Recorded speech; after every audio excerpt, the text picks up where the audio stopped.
This episode of the SwitchCast is produced by Tony, our honored Patreon member and Switch Knight. Just Tony.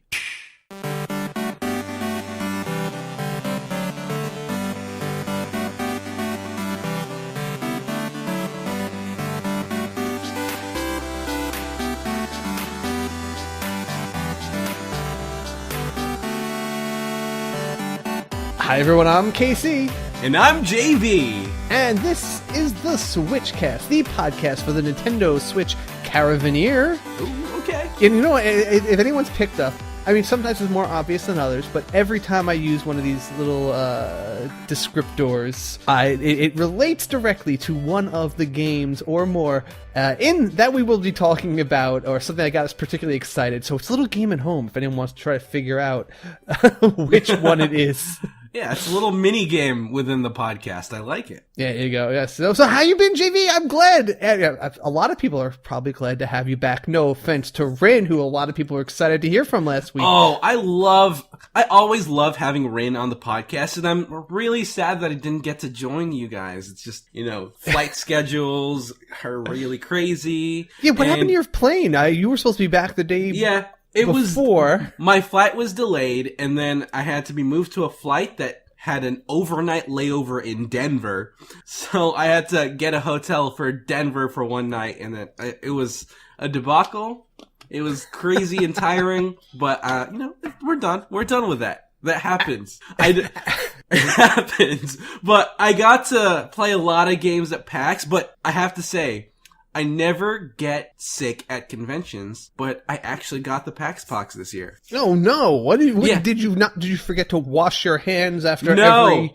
No, I am. I'm still coming off of it, so you might be able to hear it on the recording. Okay. But I'm super meticulous about hand sanitizing, washing my hands multiple times. Every single time I play a game, I hand sanitize immediately after. I'm careful with handshakes and all that stuff. I'm very meticulous at conventions, and I almost never get sick. But David was with me, and he got sick. Oh, and then, boy. Being in close proximity, I caught his sickness, and then I secondhand got PAX Pox. See, I take the opposite route. I just bathe in germs all day, and I just kind of build an immunity. Were you about to sneeze the other direction, sir? No. This way. Bring it right here. I need to give my antibodies a workout. Thank you. Well, you're in New York, so you have a lot of, exposure to different sorts of people. You could just go dumpster diving on any street corner here and just, take a little wallow in some raw sewage if you want here and there. Yeah, I go from an indoors apartment to my indoors car to my indoors office and then back and forth. So I'm not exposed to quite as many germs as you, Casey. So my immune system. For the record, I am joking, everybody. I love New York, and it's not as dirty as everyone thinks it is, though it does. Though I do admit it does have that odor. Oh man, I'm definitely wanting to go to New York at some point. I can't believe you've never been here. I think I'm pretty sure I've been there when I was 12 or 13, and Wow. I didn't really get to explore because I was young then. So I've never been as in an adult where I can actually choose where I go. All right, well, adult JV needs to come down here and at some point I definitely for some do. convention. We need a PAX here, honestly, or something, some worthy gaming convention. There's a few around New York, there's but not in New York, right? Right. It's just because it's so expensive, and honestly, the Javits Center, which is our main convention center, I don't even like it that much. I don't think it's really structured ideally for the types of conventions that we are used to. So yeah. It just isn't ideal. So there's a lot that happen usually around in New Jersey, things that are 30, 40-minute drives, but still not in the city and not easy to just take a train to, which is what we like. So yes, someday I will. But for now, I just go to the PAXs. And I have to say, there was so much Switch content at PAX West. It was nuts. Now, none of it was anything surprising. All of the games that I played there were already announced. I played Children of Morta, which is a multiplayer top-down action RPG style game that I kind of said was like Children of Mana, but it's actually a lot more action oriented than I expected, and fast paced. So it was more like a Diablo style brawler than anything, which I thought was cool. That's different. I like that. Yeah, I played the Shovel Knight Showdown. Was that the card game thing? No, I didn't get to play the card game, but it's the platform fighter, the Smash type style game. Right. I thought that game was super fun. I actually really liked it. The controls were super tight. There was like 7 or 8 characters. So there was a pretty decent amount of diversity, and it was a lot of fun for an indie fighting game. Did it have a lot of stages and hazards and stuff? It had a really good amount of stages, and the hazards can get sort of hectic, and we didn't really get to check the options for that.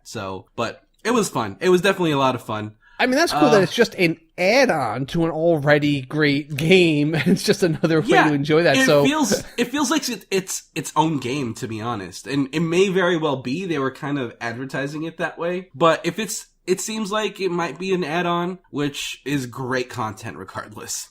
That's nuts. That's cool. Yeah. There was a super long line for the Untitled Goose Game, but that was like one of those secret like fun games that everyone was talking about in whispers. Like you're gonna walk around the convention floor and people are like, did you go play that really crazy goose game? And everyone was just laughing at the mere concept of it. And the people playing it seemed like they were having a ton of fun. I think that's also why they went with that quirky title. I mean, maybe it is actually a working title and they'll give it a different, but I do feel like it's going to be, there's a good chance it's going to be Untitled Goose Game in the end, and just that quirkiness of the title, it just really kind of goes in the direction they're trying to aim for here. It kind of reminds me of the original top-down Metal Gear Solid games, or the original Metal Gear games. Yeah, and I know what you're talking about. I love that was NES Metal Gear was, and even Metal Gear Solid, the first one, where it was very much mostly top down. I thought that was it was great, and a lot of people felt like it was kind of similar in a sense. Okay, that's funny. Really that's a funny comparison, really. But what really sold it was all the animations of the farmers that you're trolling and the goose itself. It was fun. They do have a very comic kind of movement and their reactions and just the animation style. Just the way the goose walks is just the way he waddles. It's with just attitude, makes you smile. And it's awesome. Man, I played so many games I can't possibly cover them all. But some of the more noteworthy ones was I got to try out Ninjala. Oh, okay. All right. Which one is this? Do you remember Ninjala was the Splatoon-looking game? Yes. Okay. With the bubblegum and the big bat that you hit, and you have different. All right. So, what was the gameplay of that? Actually, the trailer left me a little confused. So I was very curious to see this. You are a character, a ninja character, and the mode I played was Battle Royale, where, you just had to keep killing each other to get points. It was a free-for-all 1v1v1v1, and you gathered points, and whoever has the most points after a certain time period wins. So it was like a platform brawling style action? Yeah, it was definitely a platforming brawler. You can walk up walls. You actually have a bubble that you blow up, and then once you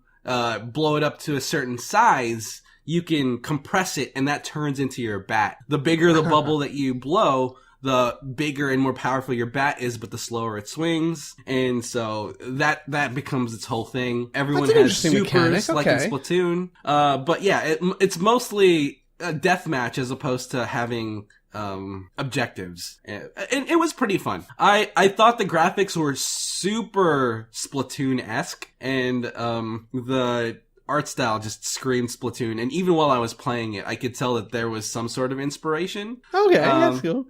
Now, wait, were the characters like humans, or are they some sort of other weird humanoid? They are, as far as I can tell, they're cartoony humans. Okay. But they all have their whole attitude, and they have stylish outfits, kind of like in Splatoon. And I thought it was fun, but I wasn't incredibly blown away by it. Maybe the full game might be cooler, but we'll see.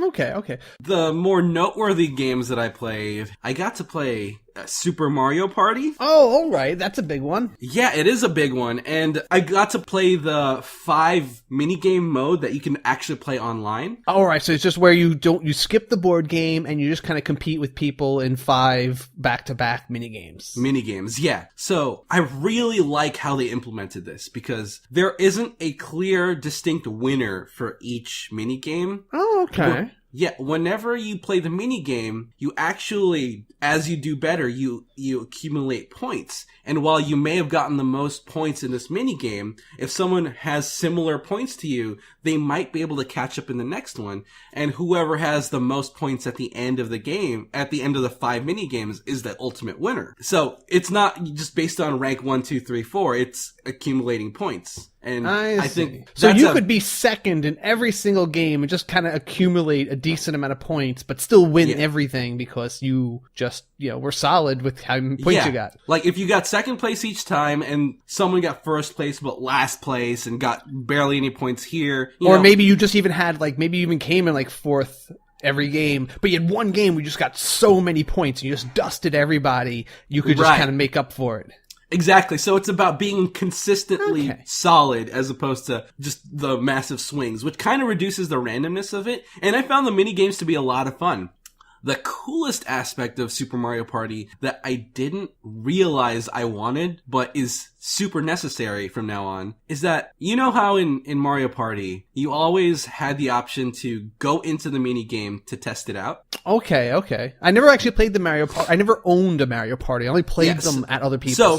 So you can always, before each game, you can always be like, oh, here, play a trial version of this. Okay. And then you go into a trial version, and then you can jump into the full version of the game, right? Okay. In Super Mario Party, this mini screen that shows you an example of the game is the trial itself. So you can actually, while the instructions are telling you how to do this mini game, you can actually test out the game without having to go into a totally different load screen. Oh, okay. See, that saves a lot of time, I feel. That's pretty cool. Right. That's a smart use of space. It is. It's really good. You don't have to load into a new mini game. You can stop whenever you want, and it's built in, so you can immediately start testing and getting a feel for that mini game without breaking that momentum. And that was awesome. That was great. Did you play any of the asymmetric ones? As far as I remember, most of them, if not all of them, were symmetrical in this one. But I can definitely see us having a lot of fun just jamming out some Mario Party games on the Discord or in the community. It's a really good mode, and it's a great way to have a lot of fun without having to commit to the dice rolls and breaking up the pace of the mini games with a board game that you might not enjoy. Yeah, plus also some people don't want to commit the time needed to play the full board game. You just want to have some quick, actiony fun with the mini games, and that's a big draw for people too. So that's a good way to enjoy it. Yeah, exactly. And but with Super Mario Party, I also got to play Smash Bros. Ultimate, Casey. No! I got to play it! It was, oh my gosh. Wait, first off, I have to know. What kind of a line did you have to wait for to get there? Or was it like a scheduled appointment to play? So there was no scheduling whatsoever. Okay. You had to go into a line to get to do all of this stuff. Now, there was 2 different sections that you could play at. One section was the Smash Bros. And Super Mario Party section, and the other section had Diablo 3, it had Dragon Ball FighterZ, it had Let's Go Pokemon, and some other stuff like that. And I chose, that line took 2 or 3 hours, and sometimes even capped before the day ended, and I didn't even bother going to that line, because all of those games were remakes anyway, and it wasn't anything that I needed to play. The Smash Bros. And the Mario Party line moved a lot faster, actually. Okay. I only had to wait about 30 minutes to play these. It's nuts. It's because they had a lot of stations, and each station can fill 4 people at once. So you can imagine that cycles a lot more quickly than others. Okay. And with Smash Bros. Ultimate, I got to play 2 full rounds and really got to get a feel for the game. Now, obviously, we did timed and with items, So it was chaos, obviously, and I wasn't really able to get a feel for how the mechanics were different, but I can definitely confirm that the game looks cleaner and smoother than Smash for the Wii U. You have to see it for yourself, but the game does look better than the Wii U version, and sometimes the screenshots might not reflect that as well. Yeah, it's one of those things, like, it never can convey the same quality or fidelity watching it on the computer video as opposed to when you actually have the system in front of you playing on a big, nice, fancy TV. Yeah, it's really nice to see in person. And I got to play with the Pro controller instead of the GameCube controller, and it felt nice to me, actually. I'm so used to, I have the muscle memory for the GameCube controller, so I always default to that when I play Smash. But I played with the Pro controller, and it actually kind of translates pretty well. You know, I've been playing the Pro controller for so many of, like, these competitive, like, the fighting games and all these other things that I feel like, and I never really got into Smash before, right? So I'm not already, my brain's not preset to be in GameCube controller mindset. Yeah. So I think I'm going to be able to adapt really easy, and I am just going to embrace the Pro controller right off the bat. And everyone's talked me out of using the wired controller, that it's not that important, so I'm just going to teach myself on Pro controller from the start. It's not really that important, especially considering the level of play that we're going to do. All those micro frames that would matter doesn't really affect how our gameplay or our level. So we're fine. But yeah, those are like the major games that I played. I played so many games, and essentially every single game that was announced in the UK indie game was available to play, and I got to play it there. And they were all actually quite fun in their own way. So I'm just super, super proud of the Switch for being such a prominent presence. And even the games that don't have an announced Switch dates or Switch release, they all hinted that releasing on the Switch was a goal of theirs. And that is an incredibly good sign. Very cool, very cool. Which character did you play as? I played as Mega Man. We got 2 rounds, and I played as Mega Man on the second one. Mm-hmm. I think I played Snake, actually. Because he came back, and I wanted to see how he was different. And everyone else picked all the other characters that were new, so I couldn't get to it. I gotcha, okay. But apparently, Inkling, the character from Splatoon, is very particular in how the ink management works, and every single one of the demo people who hosted a Smash game had to give specific instructions whenever someone chose Splatoon. Oh, okay. Or the Inkling. So it was kind of funny in that way. It's a little more thoughtful of a mechanic than others, maybe. Yeah, but I gotta say, the Inkling moves really quickly, and once you can get the flow of getting your ink back up and being able to use that for movement, it's a really powerful tool, and I dug it a lot. Nice pun. Or at least I dug how it looked. Yeah.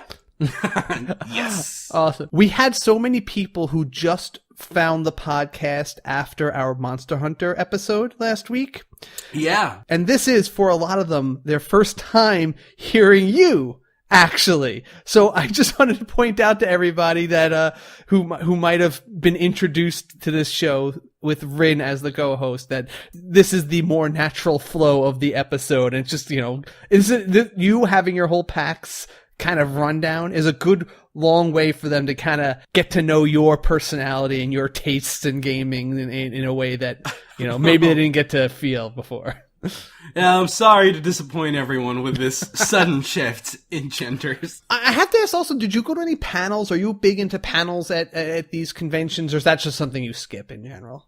I generally don't go to panels. A lot of times you have to wait to get good seats, and I don't like dealing with that struggle. Okay. It's fun. I actually was there for a panel. It was the Street Pass game show. I helped do the tech there. And right. Yes, that's one of your usual things. How was that? It went quite well, and I was able to help them solve one of their primary problems that they're probably going to fix for future iterations of this panel. So I'm really glad that we all did it, and it was a ton of fun. Very cool. Very cool. Yeah. All right. Is there anything else that you wanted to mention before we move on with the show?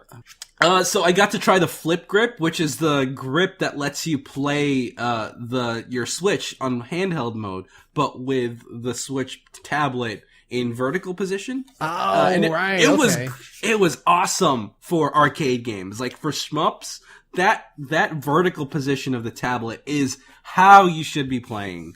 So I'm going to get it once it's available. Well, that's actually very relevant because I did notice online that there was an Ikaruga announcement and a station at PAX at that time. I don't know if you got to stumble by it. But I saw the Ikaruga game played, but I didn't get to play it myself. But it looked like so much fun. Ikaruga is iconic. Yes, and that with the flip grip seems like to be, if you're someone who's that serious into your shmups, that seems like the perfect accessory for enjoying those games. It's even good for any of the NES classic games or any games that have that arcade style. Cool, I like it a lot.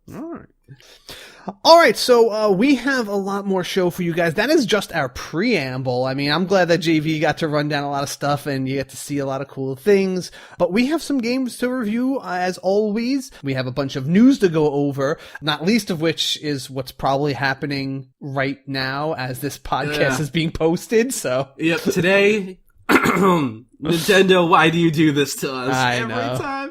Almost every time.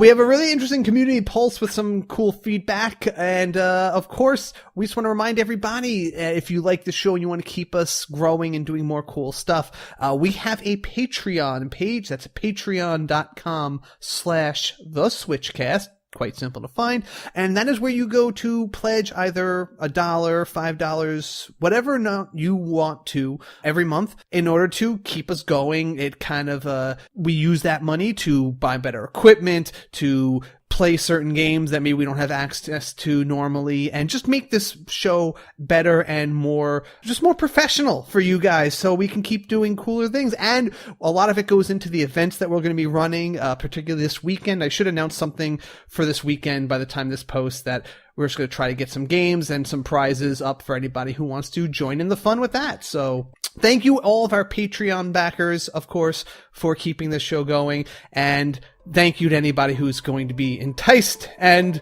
support us after hearing this message. Yeah, for sure. All right, JV, you ready for a good old game time? Oh, let's do it.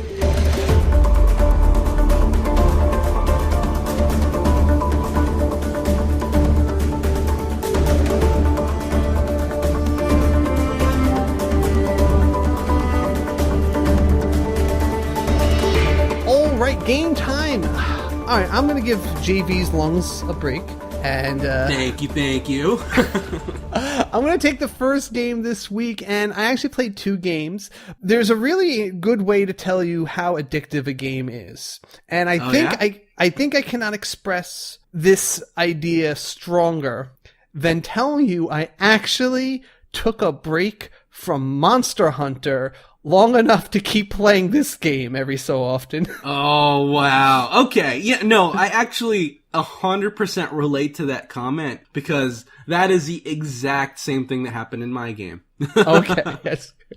So I played it. It's a mini Metro. It's really not that complex a game. This is the kind of title that you would expect to see on iPhone. It feels like a very simple, like, mobile game. And it has that same relaxing casual game quality that I think a lot of people might appreciate for, just a nice, simple, cheap game, but one that has that endless replayability, just kind of comfortable zone out kind of gameplay, but something interesting and different done to it.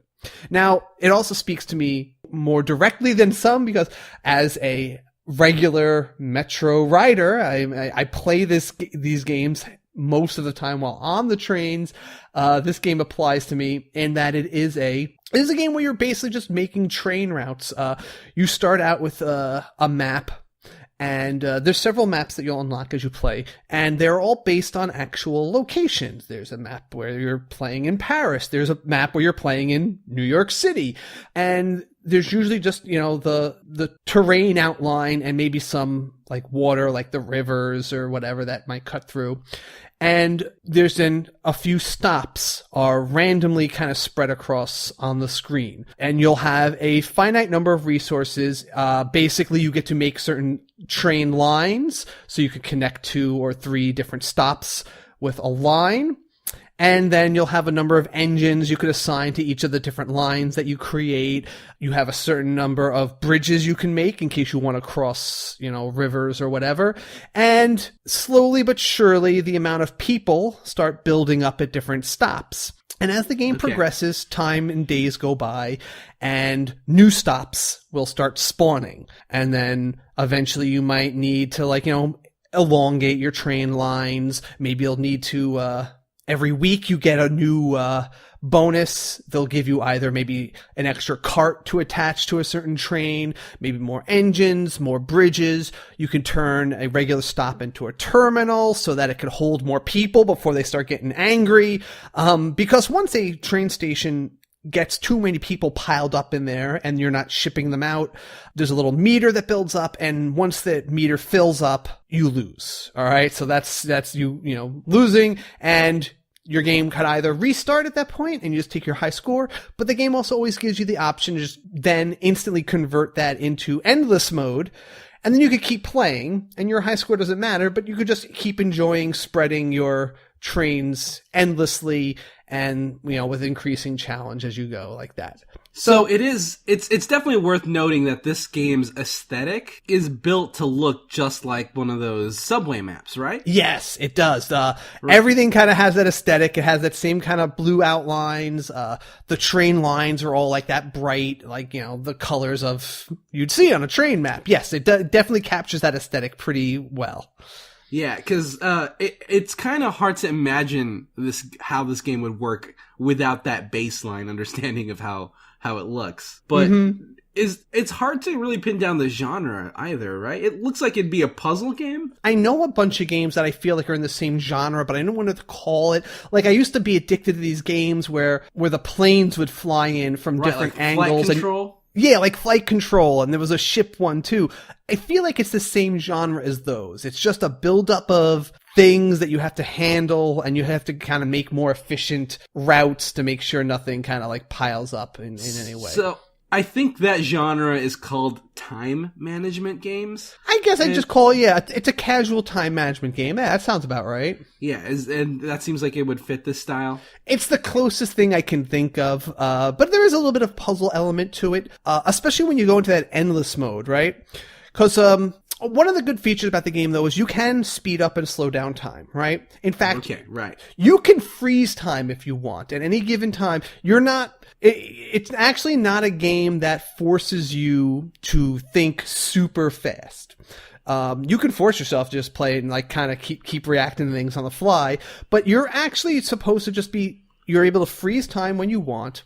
And if you have to, you can recreate all your routes and redraw the lines. But you just have to think about how the best, most efficient use of your current resources can be used given the current layout of the land.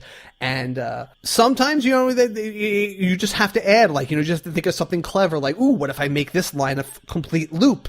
That's more efficient, and maybe I only have one bridge to go over this thing. What's the best one spot to use this bridge? And luckily, you're not committed. You can always take back a bridge and put it somewhere else, right? So while that doesn't necessarily make sense in terms of, a city building and taking down bridges all the time, it's just a nice, easy, convenient thing. And, what might be the most efficient place for that bridge now might be somewhere else later on. There's also a couple little details that I didn't pick up on my first time through, that each of the stops has a different symbol. It'll be a circle, a triangle, squares, and sometimes it'll be a rare one, like a diamond or a weird star shape. And the people who build up at the stations, they all have a symbol showing you where they're trying to go. Right. They might be trying to go to any square or any triangle, I guess, but those rare spaces, like the stars, those are the ones that cause a real problem, because now you have to make sure there's some way for someone on one side of your town to get to that star. Otherwise, he'll just permanently be stuck at a stop unless you've made sure that there's some way to him to get to that one station. And eventually, there will be a couple of places that are real hubs that you need to make sure lots of people can get to. And it becomes a bit of a puzzle, and it's pretty enjoyable. And I lost myself in this game for hours. Like it's one of those games where I forget to get off my train station stop. Oh no. Literally, it's one of those games where you get so engrossed in it and you start looking at it and you're just trying to optimize everything, and it's one more turn. I just want one more week to go by. I just want to see what happens after one more week in the game, and you just kind of get lost in it. And yeah, it's pretty fun, and it's a nice cheap game. So I think it's definitely bang for the buck. Yeah, and I'm looking at it right now. It really reminds me of circuit building. Like you're trying to build a circuit that goes the correct route as needed, right? And the graphics and the presentation of this game seems so simple, but the color scheme looks really appealing. Yeah, and it's like one of those things, like people just like model trains, how like that's such a big thing. You kind of get that feeling from this, just watching your trains doing their thing, and just like, because like there's usually times where you don't have to do anything for a little while. Like if you make things work right, you can just kind of sit back and let it play out, and you just kind of enjoy how all your trains pick up everybody, how the smart use of this little express line that you made cutting across is working to like make things very efficient, and it just feels good to watch for a while. I can imagine it's satisfying when you can see your subways just working in tandem as expected, and it's clearing all of the objectives without you having to intervene. And then one new stop pops up that ruins everything, and you curse, and you're like, why there? I have nothing that can easily reach that. There's nothing there. Why? There's nothing there. You don't want to go there. Stupid Staten Island, ruining my plans again. Anyway, that's great. For $10, honestly, I get a lot of enjoyment. It feels like a game I just like having on there. It's a great time waster, mind escape game, easy listenings for the Switch. And I like having these kind of games out for it. So yeah. Oh, one thing I do have to note about this game though is it doesn't really work so well in TV mode, right? In docked mode. I had a much better time with it in touchscreen, because it really works well. All you have to do is like tap on one, stop, drag your finger to another. It generally, I had a little bit of problem the first time I played it because it doesn't explain the controls really in depth, like how doesn't it really explain things like how to erase a certain line that you don't like, or erase a connection. If you have, let's say, 3 different train lines all connected to the same station, it's hard to pick the one color that you want there, and I didn't know how to do that for a while at first, and sometimes I would mess something up. I'd make a weird connection that I didn't want, and it would mess up everything, and I just wish there was an undo button. Like I could just say, no, undo that last thing, because I just made something that messes up everything, and it's really hard to undo, and it was just really confusing for a while. But after I figured everything out, it made sense. But I really do not like using a controller for this game. It is not made for docked mode. This is made to be a tablet mode game, in my opinion. Yeah, I can definitely see it that way. It's I can see how the control scheme can be really finicky with a controller. Yeah, but otherwise, it looks like a pleasant experience. Yeah. Just give it like one day. You'll get a hang. You'll find all the nuances they didn't tell you about, and you'll be easygoings from there. So anyway, JV, we left on almost a cliffhanger. I feel like last time I talked to you, because they just announced Into the Breach at that Nintendo Direct with all the the indie games, and it was the same day we got a code for you, and you were like starstruck, and you were like, yes. Oh yeah. So I was freaking out. If you guys didn't see that episode, Into the Breach was the final announcement of the North American indie showcase video, and when that was announced, I freaked out because I always wanted to play this game. It fits me like a glove, it seemed. And I even made a joke on the Discord chat that I want the game today. And then the announcement immediately after that comment was that they released it that same day. That's awesome. Where did you see it before? Was it like on Steam that you saw it before that? Yeah, it was out on Steam already. And this game is great. So if you don't know what Into the Breach is, it's a roguelike style turn-based tactics game from the people who made FTL. So It has a relatively similar pixel art style, which really fits the theme of this well. You essentially control a squad of 3 mechs to defeat a random assortment of enemies on a fixed 8x8 grid. And that's the fundamental basic same 3 mechs every stage, or is it like a different? No, it's different. So if you guys don't know already, once you heard me say the word mech, I'm sure you can tell how excited I am for this game. So I love mechs. I love turn-based strategy games. So Into the Breach seemed absolutely perfect. Now, JV, you're from Texas, right? I am from Texas. If you built your own robot, what would you call it? Would they be Tex-Mex? Oh, no, that's terrible, Casey. No! Because I'm from the Philippines, and I don't feel like I'm Texan enough to warrant that name. But that's actually pretty brilliant. We can ask Swilly, and he'd probably take that name. Okay, Swilly will tell us if he can make us an army of Tex-Mex. Yeah, that would be incredible, actually. I'd pilot one. 100%. Right. Okay, so for Into the Breach, the basic premise of the game is actually pretty simple. And as I always mention, so take a drink, you don't really play this game for the story. Oh, I need a bell. I need a bell. I need a bell when you say that, yes. Yeah, but I mean, a lot of the games that we cover on, especially with indies, don't necessarily have a story, and this is one of them. Okay. The premise is that the Vec are giant kaiju monsters that are popping up in civilized locations. And it's up to you to command your mechs to defend the power grids of these locations. So to start a run, you select the pilot, who has like a special ability, and an additional squad of 3 fixed mechs, each with different movement speeds, ranges, attack types, etc.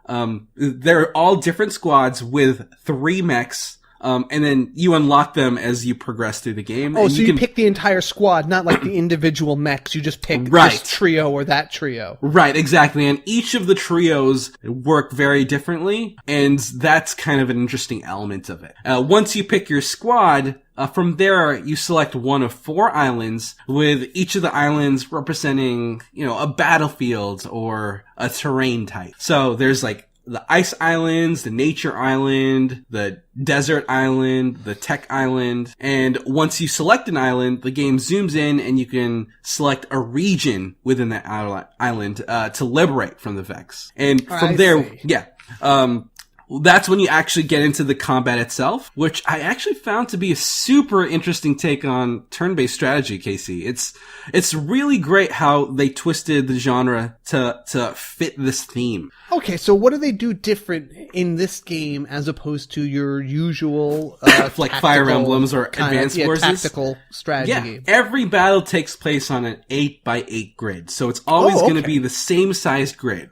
That's pretty tight. Yeah, but the terrain is randomly generated and vastly different based on the island that you choose. So, yeah, the ice island obviously has slippery surfaces for which affects movement. Deserts have shaky ground. The tech islands have toxic acid areas, etc., etc. That type of stuff. It's all randomly generated, so it's never fixed, and it's not like you're gonna repeat the same map over and over. And once you go into the grid, you place your mechs in the starting position. Now, the objective of each mission is to prevent your power grid from going out, which you do by protecting the civilian towers in the area. And those are scattered at random, within that 8x8 grid. And your primary objective is to survive for a certain amount of time to make sure that the power grid is sustained for like 4 turns or 7 turns, etc. Okay, that's interesting because you know what? A lot of these games of this genre, I often have the qualm that they are always the same mission type of just defeat everything on the screen, and very rarely did they ever give me missions, even in Fire Emblem, but like anything like Advance Wars. Very rarely did they have like a special mission of, protect this base, hold out as long as you can against a superior force. Do something interesting other than who can kill everyone on the other side first. On this game, really, it's not always about just killing everything. It's primarily about survival. You want to survive for a set number of times. And there's even a submission within each map that gives you an optional objective that that gives you bonus rewards if you're able to fulfill it. One of them is like protect a specific building or kill a certain number of Vec. And that's a way to add additional challenge aside from just purely surviving. Now, the actual battles are incredibly cool in the sense that the enemy's order of operations are always the same.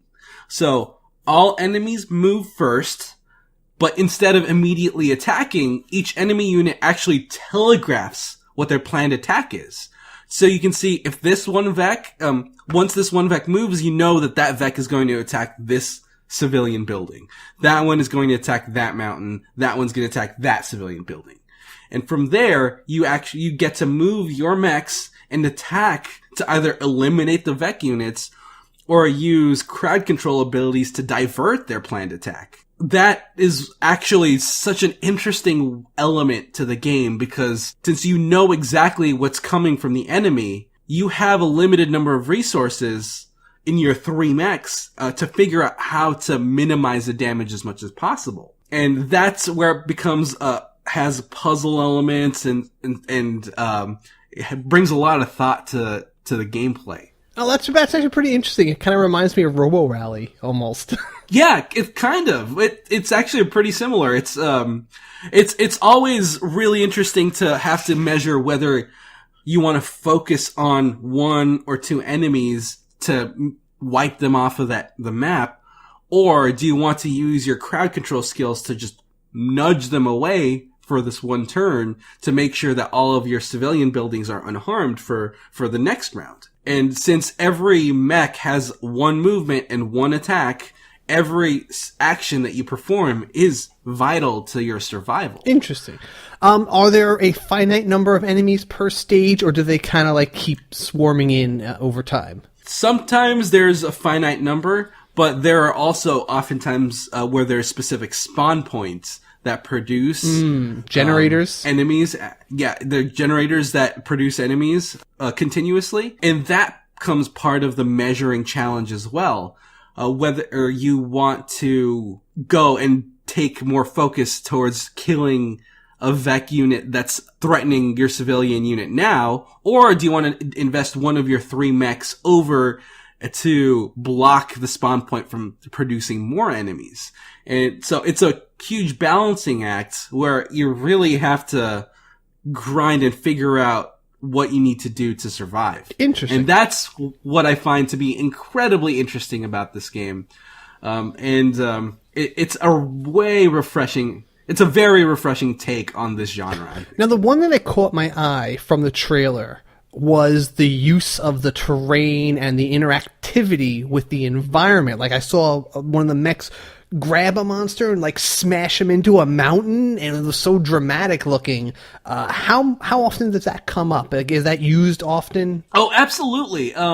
The crowd control abilities in this game are so powerful and so vital because inevitably some enemies have more health than you can take down in one turn. So the fact that an enemy's attack is telegraphed and you know that they're going to attack this civilian building, sometimes you can't kill that unit, but you need to find a way to make sure that it doesn't harm that building.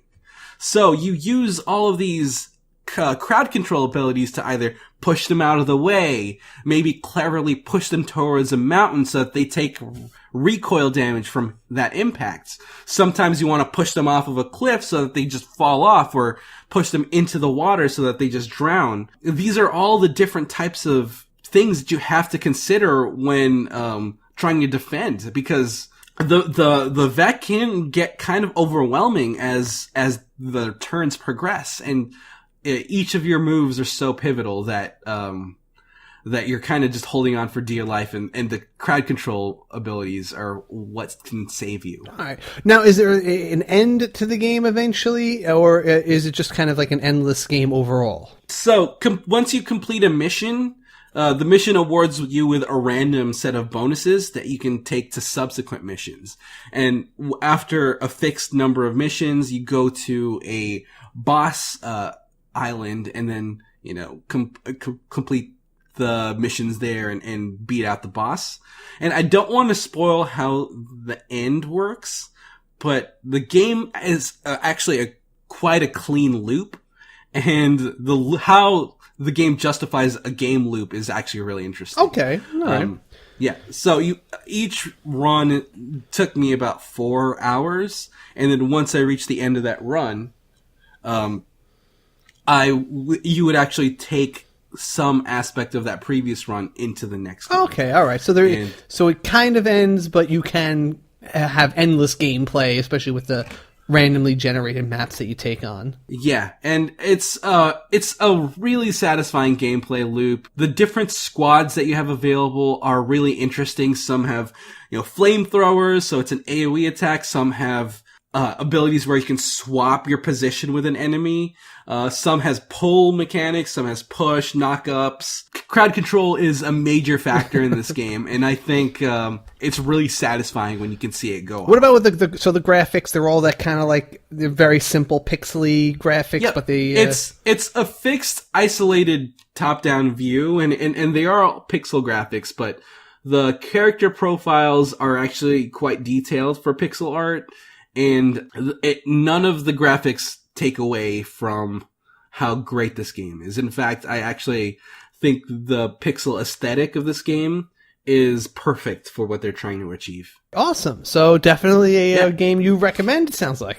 Yes, absolutely. It's $14.99, $15 American, and it's worth every penny to me. And I think if you like mechs, if you like turn-based strategy, and if you like roguelikes, this is going to appeal to you. Is it easy enough for someone who might not be a fan of those genres to pick up?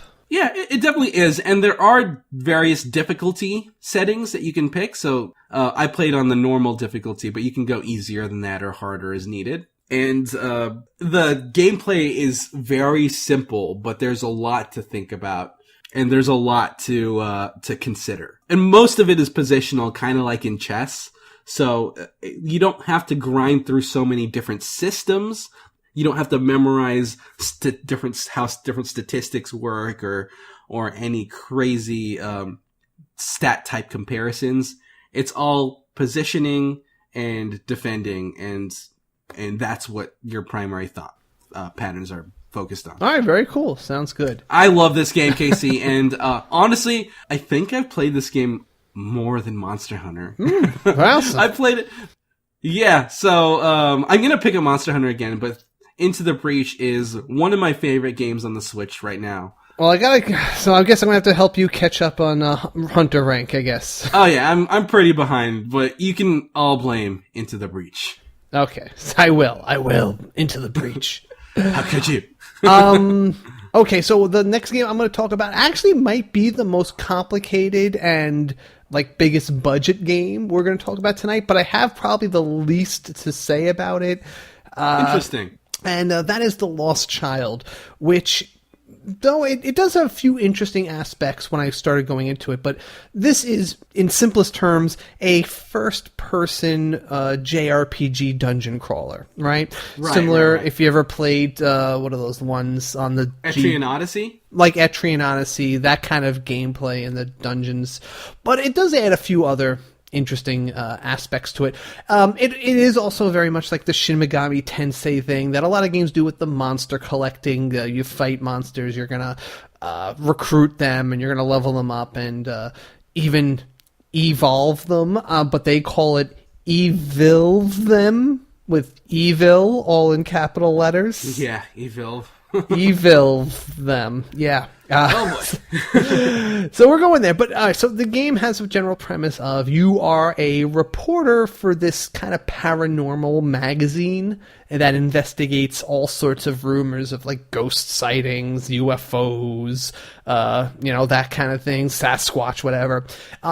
It takes place in Japan. It's, you start off in Shinjuku Station, all the kind of places that these games kind of hit off on. And it starts out you getting, so you're hearing rumors about people who keep committing suicide on the trains, and I think you're investigating that actually, and then a spirit pushes you in front of a train, and then some woman saves your life and pulls you out before the train hits you, and then before you get a chance to ask her anything, she leaves this weird suitcase with you and then runs off.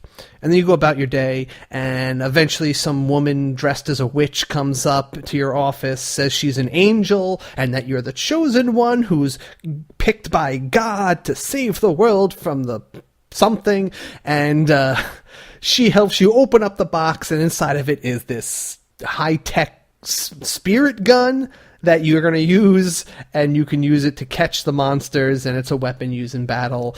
And so this is the general setup and the premise. Now, even though you've just revealed that you've just found out that you're the chosen one by God, you're still going about your daily task of investigating for this magazine.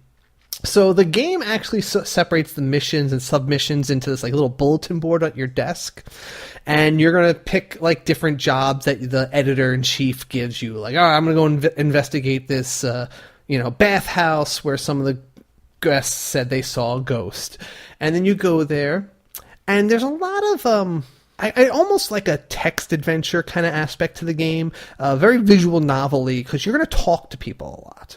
And that's going to bore a lot of people who aren't looking for this kind of experience. But I kind of dig that, so it wasn't too big a deal. But you're going to talk to people, and sometimes that's all you have to do. You just go there, and you're going to talk to people, and you're going to find all the information you need, and you're going to go back to the office, and it's going to say you've solved that case or whatever. You've completed that task. Sometimes you're going to go, though, and you're going to unlock a layer, which is what they call dungeons in this game. And maybe you're going to have to go through a few maps, you're going to have to explore areas, and you're going to fight monsters. That's where the meat of the game is going to happen. So the dungeons in this kind of fashion, they can be very long. They're very labyrinthine. You're going to hit points where you're going to be low on resources, and you're going to be like, oh, should I get out of here, or should I keep pushing a little further? And then you're going to run into one battle too many, and you're going to get wiped out. It's going to be that kind of game. It's tough stuff. But you're going to spend a lot of time recruiting the monsters that you like. You're going to spend these karma points that you get to power them up. There's 3 kinds of karma. There's like a good, evil, and neutral. And an interesting little thing is you don't just get it from fighting. You get this karma based on the decisions you make during the text adventure part of the game. So there's no like right or wrong answer to the decisions. Whatever you say to people kind of just skews towards one of those types of karma that you'll earn. And different karma powers up different types of monsters faster. So it'll lean you towards using a different, let's say, element of monsters in the end. And you're going to power up those guys faster. Interesting. Yeah, it's not a bad system. No, and it sounds like a pretty solid system. Yeah.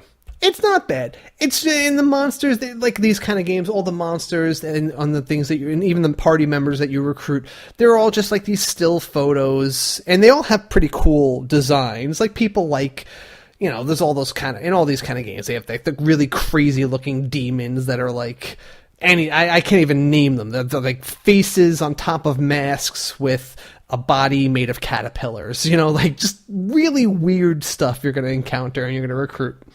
And it can be pretty hard, and you're really going to have to, choose who your team members are wisely. Interestingly enough, this game does allow you to stick to a certain party, like Pokemon. You don't actually have to keep recruiting new monsters to replace your old monsters. You really could go pretty far in the game just sticking with a team that you recruited in like the first dungeon and just keep leveling them up if you want to. Which is nice. So you could find one that you like, yeah. I don't like that the characters don't animate at all. Even in the text adventure part, I feel like their facial expressions are just kind of like dead, and they never like react to anything that they're saying, so I don't really get a sense of the characters. And the monsters, again, that you have on your team, they're all just still photos and they don't animate, so that takes me out of battles sometimes when I feel like they don't like look like anything other than a 2D picture that I'm fighting. Yeah, and that's kind of one of the trappings of this genre. A lot of the game can seem kind of static, and most people's enjoyments of these dungeon crawling games are the statistics of the characters that you're going into battle in, and figuring out the stat combos and move combos and stuff. And that's just kind of where the game leaves me, is that I just felt like I'm recruiting a bunch of stats, and I'm sticking with the stats that I felt I liked the most. And so I never really felt too attached to anything in my party. I didn't really care about them in any way. So, and the dungeons, they aren't randomly generated, so I'll give them that much. I haven't played a game like that in a while, with a non-randomly generated dungeon in a while. But it's not too different in that it's just some of the dungeons are just floor after floor of mazes and dead ends, and you just go through them, and they don't really feel like anything too special. It's just, they had to give you 10 floors to go through, and here's the map they made. And the battle, like I said, I didn't feel like it was anything too different. The story just kind of feels very cliched. I mean, they call you a chosen one as the cliche goes. And even those little investigations, I like the concept of you being this, paranormal reporter. And I like the idea of going out and investigating all these sub-stories, right? That don't really necessarily tie into the main story, but they're all really boring side stories. None of them have any cool twists, and they're very cliche, and you could see the ending coming as soon as you start it. And I don't know, I feel like they had something here, they had a good idea here, but it just kind of I don't know, it just didn't really carry through with anything cool and unique with actual delivery. So anyway, I mean, people like first-person dungeon crawlers, and some people will play this just because it's a nicely made one. It has good production values, and some people, that's all they want. They just want to crawl through some dungeons, recruit some monsters, and grind their way up. But, I need a little bit more of a story and a reason and characters that I'm interested in to go further in a game. So I'm not going to really probably finish this game off. No, and it is worth noting, the publisher of this game is NIS. And I actually they had a special booth, in PAX, and they had a game called Labyrinth of Refrain, Coven of Dusk. Yes, that's the new one, yes. Yeah, which is in the exact same genre of this one. And it looks like it might be a bit more of a polished version of this type of game. Yeah, I wanted to play that, but I couldn't get that on my my GameFly queue yet. Yeah, I got to try it out, and it feels like it has a bit more substance than The Lost Child. It also has that Disgaea aesthetic to it. Yeah, right. It's definitely a lot more anime and quirky in that sense. So it has a bit more built-in personality. So if you're interested in this genre, it might be worth waiting to see what Labyrinth of Refrain is about. Okay, yeah, hopefully I'll try to check that out soon. But right now, I think we should check into the news rundown and talk about what news we were able to muster up in the preamble to the Nintendo Direct. For sure.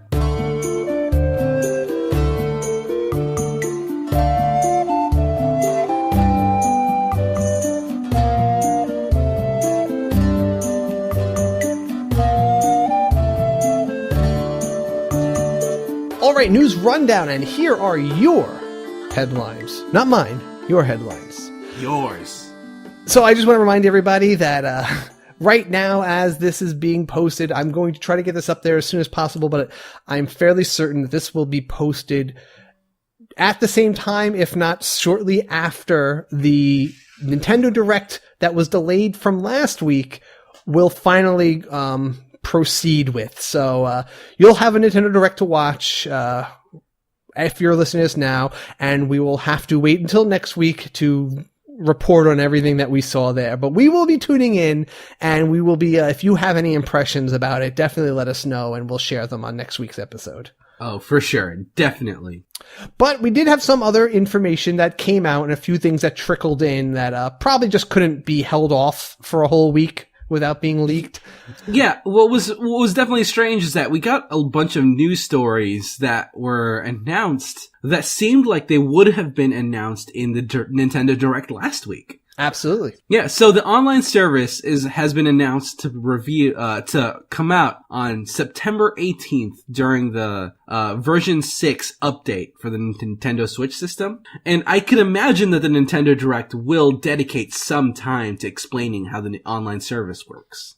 Yeah, I feel like this is what we've been expecting, a online service focused Nintendo Direct. I mean, they've had 2 already that went through games and games and games of the indies, but still lots of games.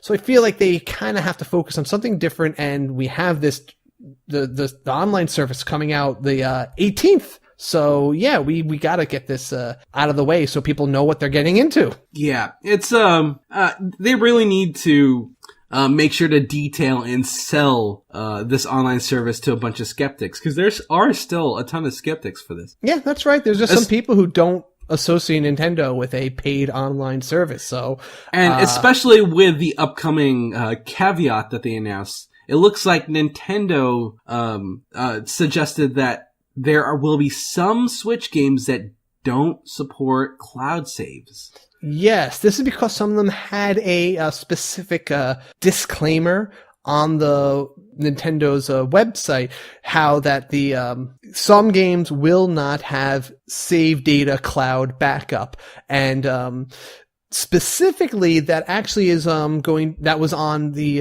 for Splatoon was noted as a game that would be the case.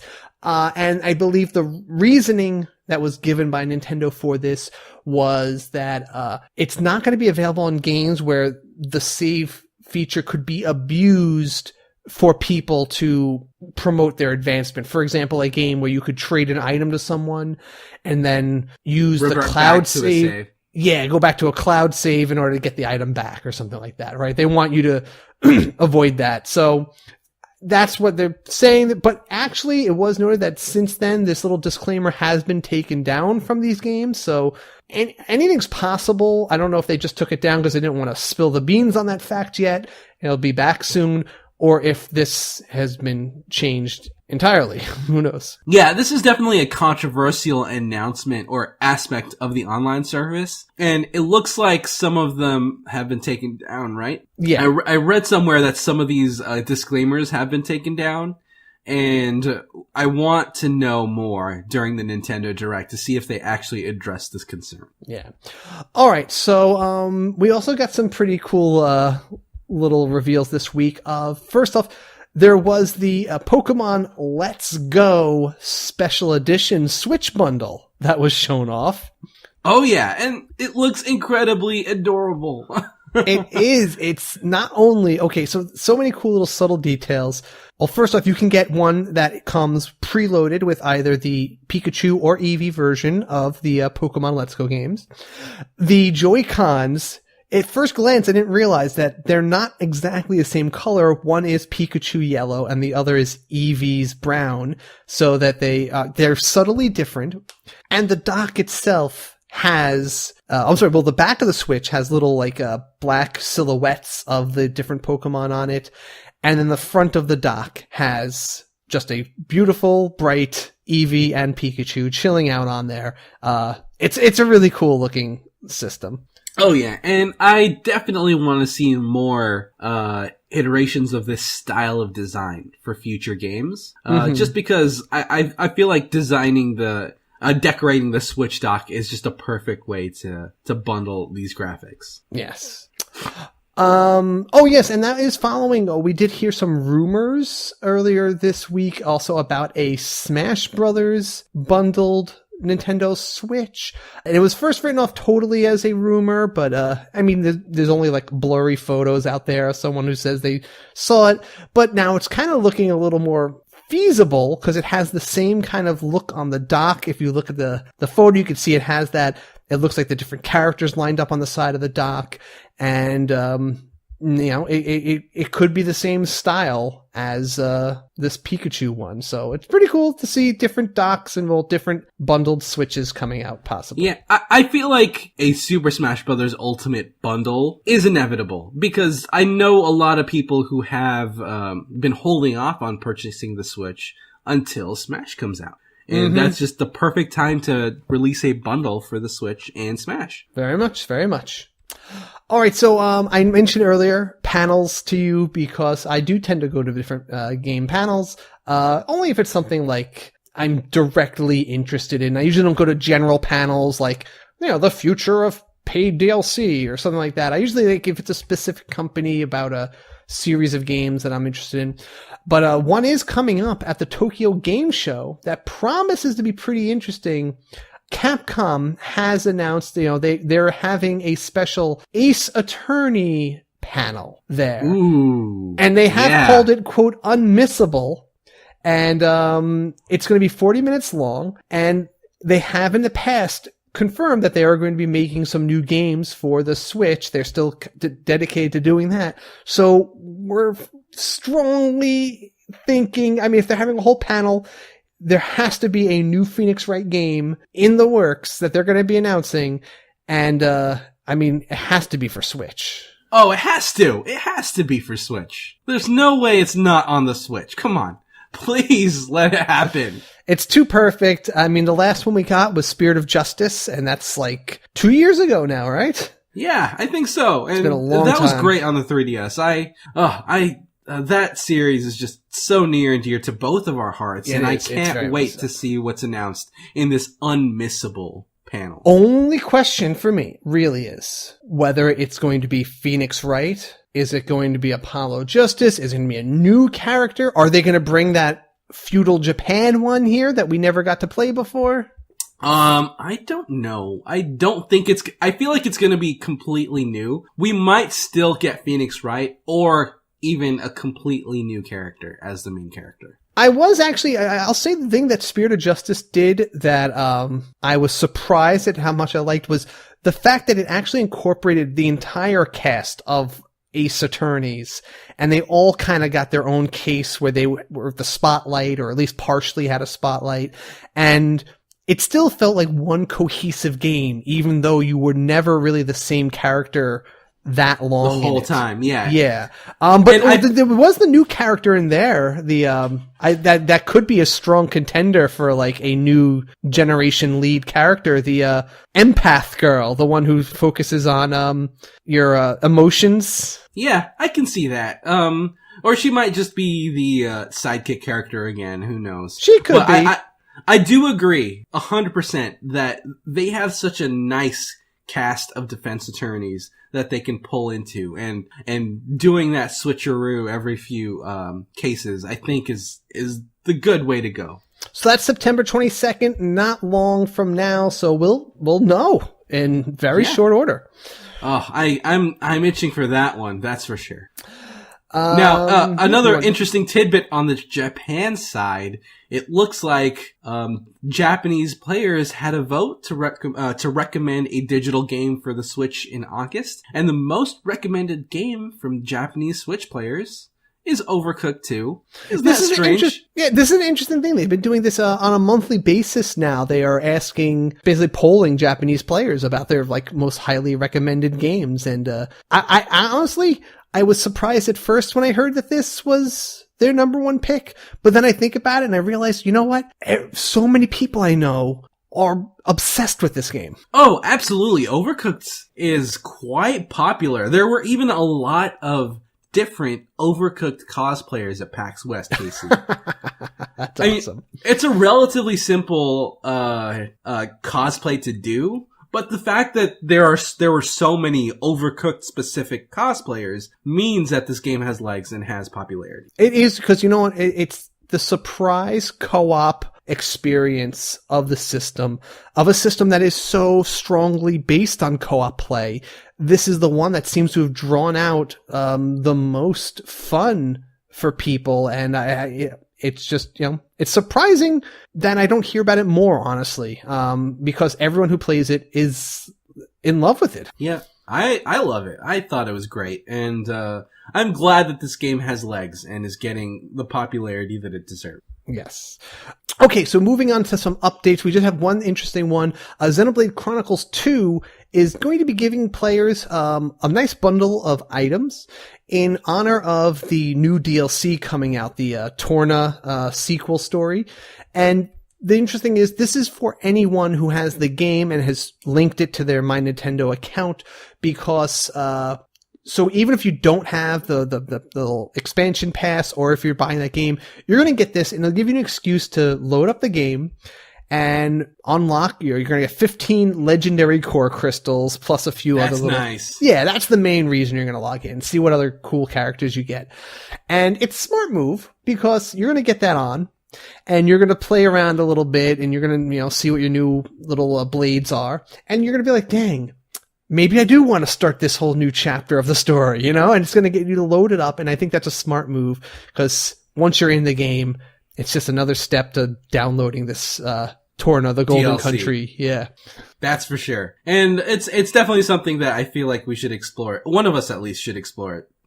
When it Oh, gosh. It's tough. That's tough. Yeah, definitely. But, we have a lot of games, but I feel like, we might dip into it, Casey. Maybe I'll see. I don't know if I got the time for that, but, oh yeah, it's one of those things. And now to look at the things that are coming in the future to drain more of our time.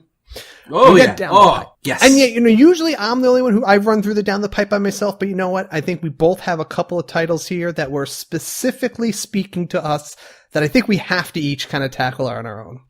Oh yeah. But first off, yes, one of my first Switch picks here, and something I honestly, when I made it a system Switch pick, I did not think it was actually going to happen. It was such a long shot, but it seemed so right. But Final Fantasy Crystal Chronicles, there is getting a special edition, a remake for the Switch. And if anyone has no idea what this is, and didn't hear me rave about what this game was, this came out on the GameCube. It is a action RPG with a great story premise where you're these, the world is covered in this poisonous miasma, and every year, every town has to send out these, like a group of 4, and you have to go out into these dungeons, collect this little water that recharges the crystal at your town in order to keep it protected from the poison gas for another year. And you go on, and you're in your party. So you play with up to 4 players simultaneously.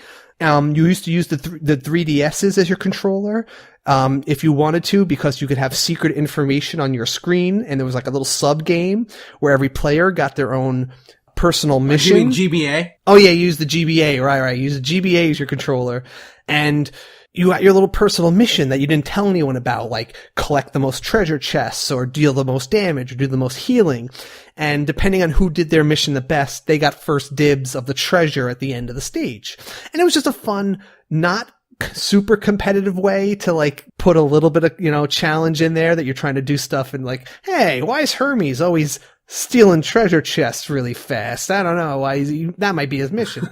And you're trying to outdo each other, but you're still trying to be cooperative. But it was so much fun, and it had a pretty good storyline that unveiled over many years of the game story. And this works perfectly with the Switch. I mean, 4 switches for multiplayer, still have your secrets.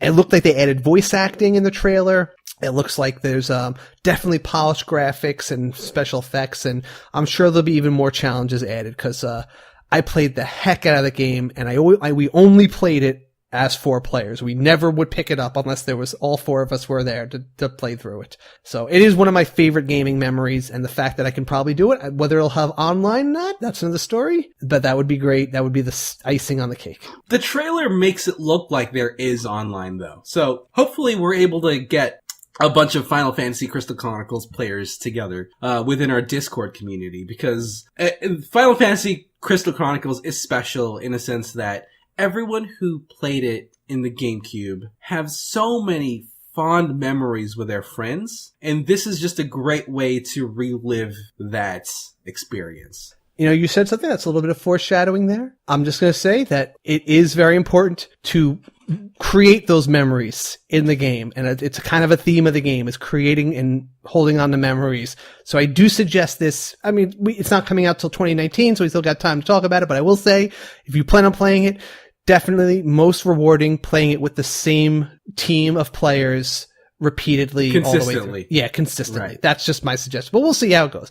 Anyway, tell us what next game was announced this week. So for me, on my side, they announced that Final Fantasy 15 Pocket Edition was coming out to the Nintendo Switch. And I feel like either you or me called this one. You called this one. No, this was your Switch pick several moons ago. Definitely, because despite its many flaws, I absolutely adore Final Fantasy 15. I love the characters, I loved the dialogue in a lot of cases, and I really enjoy the Magitech stylings of Final Fantasy 15. And I've always wanted to explore that world in the Switch. That was all when Final Fantasy 15 came out. It was one of those situations where I would really love it to be on my primary console, but I couldn't. But Final Fantasy 15 Pocket Edition HD coming to the Switch will finally let me marry my 15 love with my Switch love, and they can all come together in this chibi version of Final Fantasy 15. I do like the way they look. It does come off, even though it's not like the serious, realistic proportion characters or the anime styling. It has its own charm, and it pulls it off. Oh, absolutely. This is already out on the tablets, and I explored it a little bit on the tablet, and I feel like the experience, while truncated, it's still well portrayed in the Pocket Edition, strangely enough. You wouldn't expect the story or the gravity of the game to really pull through with all these chibi characters, but no, the experience is there, and I'm so glad that this is a story that people can dig into on the Switch now. Mm-hmm. I know there are some skeptics out there for Final Fantasy 15 and some skeptics of even the Pocket Edition, but for me personally, this is something that I am incredibly excited about. They've only said that it's coming, quote, soon, and it will be $30 on release, and they mentioned that there'll be a discount in the first week, about 40%, so it is a game you could probably jump on for a pretty good price. Yeah. Now, any other week, this would have been the first thing I talked about, but those two bombs just happened to come before to take precedent with us. But Civilization 6 was announced to be coming this November for the Switch. Yeah, and usually this is huge. It's really huge. This would normally be really big. Civilization games are one of those games that you can sink your teeth into for hours. I haven't played one since Civ 3. I didn't care for the streamlined ones like the Revolution on 3DS and stuff as much, but have you seen this one on anything else? Is it out on like Steam and stuff already? It's out on Steam, and it's generally not as well received as the other Civilizations, but it's still a Civilization game, and it's one of those games that you can binge, and yes, it has a lot of multiplayer elements that will really take a lot of time. In a good way. Yeah, definitely. We'll definitely have more to talk about that, though, I'm going to look into it, pick up some more details, and we'll definitely talk about that in the future. I have to also note, this game, Synaptic Drive, which, is a first-person mecha game, it looks like. All right. It's a, competitive 3D shooter. But the real thing that caught my eye about this is that it is by the creator of Custom Robo, which is a game that was also a Switch pick of mine a while back. Custom Robo being the kind of chibi robots with the, that you could customize, and there were little toys that you used to fight with. And it had a good multiplayer thing going for it. I loved Custom Robo. I played the heck out of that game over and over. Very anime, very like Yu-Gi-Oh meets Gundam kind of thing going on there. Yeah, and that's totally my jam. You just know. No, it was great, and I loved the customization. It was very easy, and had a little multiplayer scene, but it didn't go on. Oh no, wait, Custom Robo did go online. That's right. That is the one that did go online. It wasn't on the DS. Yeah, on the DS, it was actually not bad for that, but it just wasn't popular enough to be like mainstream. Yeah, and the competitive online scene for the Custom Robo DS actually lasted for a good year, maybe a little even more than that. So, I was sad that Custom Robo wasn't really a franchise that Nintendo continued, but it looks like the developers are moving on to something called Synaptic Drive. The graphic looks like it contains robots also, which I am 100% down with.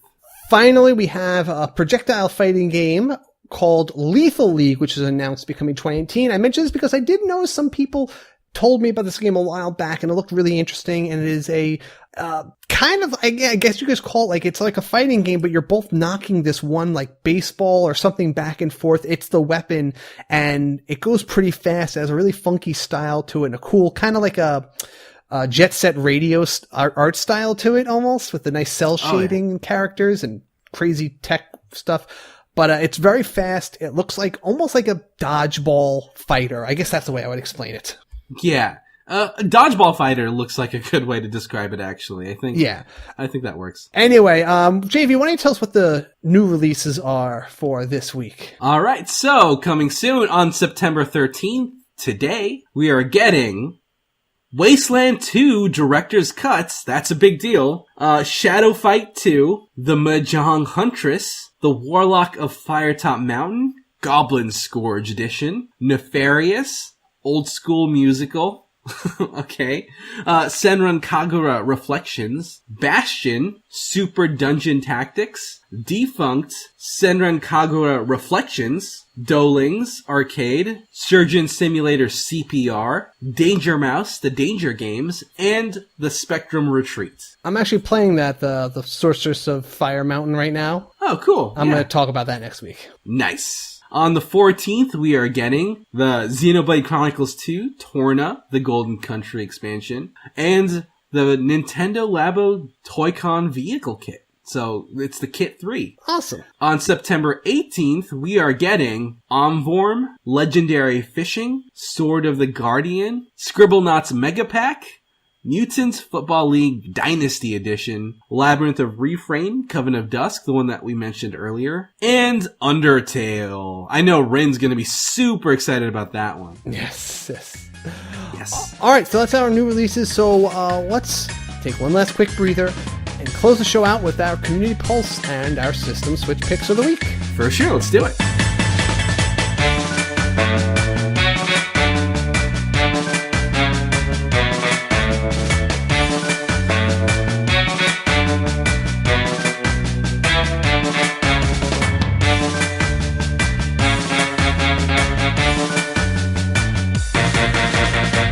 All right, Community Pulse. And our question this week for the listeners was, what is the game that you've spent the most time with on your Switch to date? What have you racked up hundreds of hours playing and just been most absorbed by in this time? So, JV, why don't you pick our first one? All right. So, I want to start with a short and sweet comment from Albert Gomez. He said, 590 hours of Splatoon 2. Backlog. I'm sorry. Yeah, dedicating that much time to Splatoon 2 probably means you're super good and can kick my butt. And yes, that Splatoon 2 skills will probably cause your backlog to suffer a little bit. I mean, yeah, especially when you have those ranks and you're trying to, like, a game that encourages you to keep playing online and build up a solid rank like that. It makes you feel rewarded for that time, and then you play the harder people and it keeps you going. Yeah. Okay. Daniel Malik wrote, I have 185 hours in Fire Emblem Warriors. I still haven't 100%ed everything, so I'll go back to it at some point. Next is Xenoblade 2 with 180 hours, and let me tell you, I can probably put another 100 into it easy. Yeah, Xenoblade will do that for sure. That is probably my highest hours poured into a game.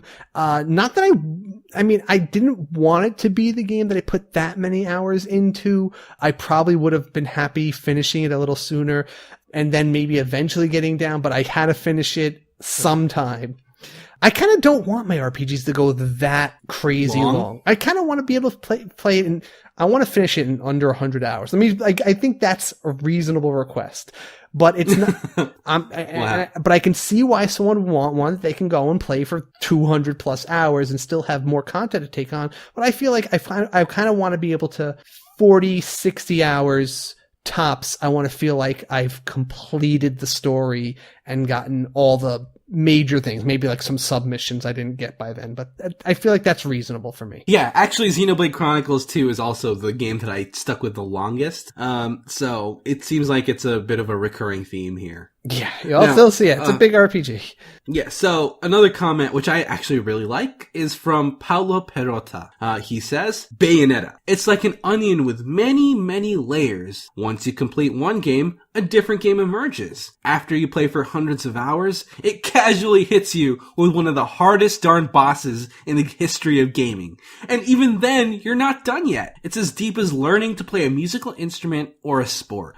And honestly, I can appreciate that sentiment quite a bit. I play Bayonetta. I've beaten Bayonetta twice. And, yeah, I can say the more you play the game, the more you really get a grasp of its system and the more skilled you get and the harder the bosses they throw at you. And, I can mirror Paolo's sentiment and I like the way he phrased his comment. I'm going to give a special shout out to Space King Scott, who not only told me that he put in 172 hours also into Xenoblade Chronicles 2, he sent me a screen cap of his menu screen with the hours put into it. So I asked some people to do that. So just want to thank you for sending that in addition. And I'm also going to read Dakota. I've put 255 plus hours into Fortnite. I feel dirty. You should feel dirty, Dakota. That just a little bit. That game's still fairly new. Like, Xenoblade's been out over about a year now. All right. 200 hours over a course of a year. All right. That game is like a couple of months, and to hit that hours is kind of crazy. But though, to be fair, it is Fortnite is one of those games that you could just keep playing forever. And I don't even want to know how many hours I've put into League of Legends or Heroes of the Storm. I just can't. JV, close us out. What is your system Switch pick? What is a game that you would like to see on the Nintendo Switch that has not yet been announced? So, I've kind of been on a rhythm game kick lately. When I went to PAX West, I also took a visit to the GameWorks, and they had a gigantic section with a bunch of classic Japanese rhythm games. So my system Switch is Rhythm Heaven. If you haven't played this before on other Nintendo systems, it is a micro game, rhythm game, kind of like a WarioWare, where it throws a quick sequence of a rhythm that you have to follow, and you have just a little bit of time to figure out how the beat's supposed to go, and you're supposed to mirror that beat and then move on to the next rhythm. And I find the frantic rhythm gaming and the quirky graphics to be a pleasant experience, and I want it to come out on the Switch. I picked a game that combined two things that are happening this week. A, we have the Switch online service, and B, we got the announcement of Crystal Chronicles. So I was trying to think of a nice co-op game, like a 4-player action RPG like that might be a virtual console type game to come out here. And I remembered one of my favorite titles that I got to play on the WiiWare, on the virtual console WiiWare. It was a TurboGrafx game. And my friend Hermes, actually, he's the one who told me this is a game we had to buy and we had to play on there. And it was called Dungeon Explorer. Such a simple name, but it was actually a 5-player simultaneous gauntlet style game. Top down, you go through a world. It wasn't just dungeons. It wasn't just straight up action. It was actually like a full RPG with towns, stuff. You would go into shops. You'd buy equipment for your characters, items. They had all these different classes. Some of them were very useful and had different powers. Some of them were like intentionally bad. Like the Bard was actually really bad. Like everyone got a special attack, like, kill everything around you, or to warp you out of danger. He had the special ability to change the background music, which was hilariously useless, but it was still fun. That's weird. It was a cool game, and it was just cool to see. Even though 5 players was too many for one screen, I think that it could still be really fun on the Switch. And I just like the idea of a nice throwback game that had good action RPG elements in a simpler retro kind of style. Okay. So anyway, I like it. I like how that sounds. Pretty fun. All right, so that is our episode for this week. I hope you guys liked it. Yeah, and I do want to mention, I give a brief shout out to Rin, once again for filling in last week. She's always a pleasure to have on the podcast, and I wish I was there to join you and Rin on the Monster Hunter talk, but she did a great job. And she wanted to do a review of Okami, but we didn't have time to fit it in, so I might have to let her record that and put it on here for us or something. Oh yeah. Maybe another episode in the future, for sure. Anyways, until next time, switch it up. Thanks for listening. You can support the SwitchCast by visiting us at patreon.com/theswitchcast and join the review crew by rating us and subscribing on Apple Podcasts or wherever you get your podcasts from. Also check out our Discord chat where we have an enthusiastic bunch of Switch fans in a family-friendly environment. Also join our Facebook group for daily discussion and quite a bit of activity towards the Switch itself. You can also contact us directly via email at kc@theswitchcast.com and jv@theswitchcast.com. Talk to us on Twitter @theswitchcast. Thank you, HeatleyBros, for the theme music. And check us out on our website at theswitchcast.com, where we will post all relevant links and show notes. Promotional considerations provided by publishers in the form of review copies of games. Wow, you're the worst, Casey. How could you?